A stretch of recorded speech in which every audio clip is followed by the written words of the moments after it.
these old players would be there to say, you can't take money with you here. You can't have any power, only memories.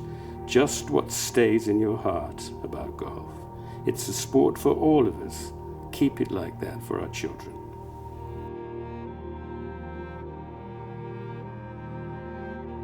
The real golfer in the family was my brother Michael.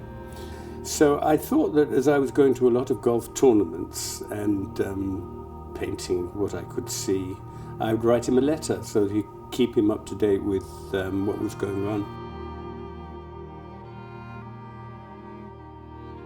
If you're on the telephone and I say to him, I saw Jack Nicklaus playing with Tom Watson, and at one moment they did this or did that and the other, he has to conjure up in his mind what I'm talking about.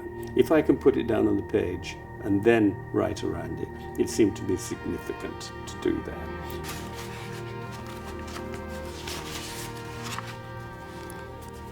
This is an interesting one about Sam Snead. This fella fell out of the tree. Thought you might be amused by this. I had it from the horse's mouth. Sam Snead told me about it today. He said that when the man fell, there was a silence, and he shouted out, "I'm okay, Sam."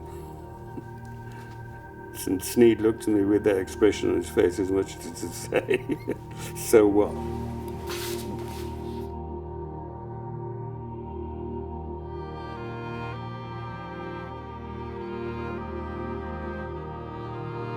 I do love my brother very much. We've always been close and not lived close to each other geographically. And so really, in a way, the letters were something which kept alive in my mind, my communication with him.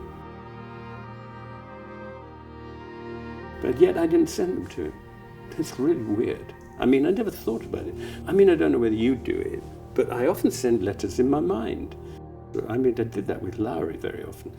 Lowry used to write countless postcards to me.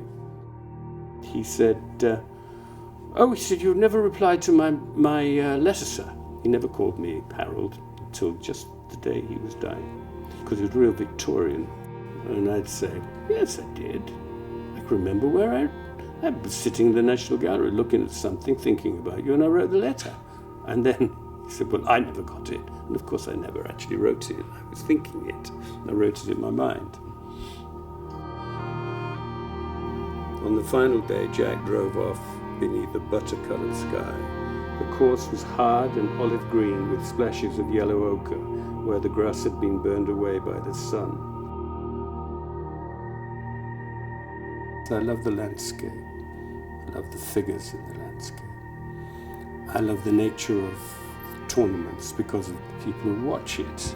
But I play golf, and so I'm intrigued by the actual position of the human body during the period of time you take a stance and then strike a ball.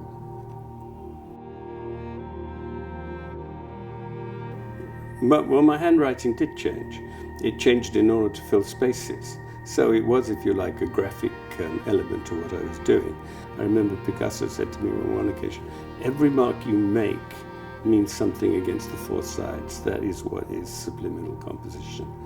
And that's what I did with the letters, really. If I saw space, I'd write something in it. And if I hadn't got much room, I'd turn it upside down and write upside down. So it was a comprehensive design, yes.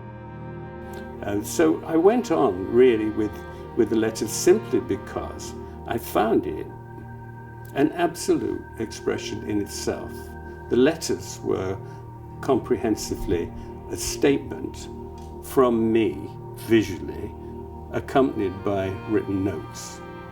And I think Leonardo da Vinci's engineering notes were a similar kind of thing, except that they were objective. There was no feelings in those. But I expressed my feelings very often in those letters.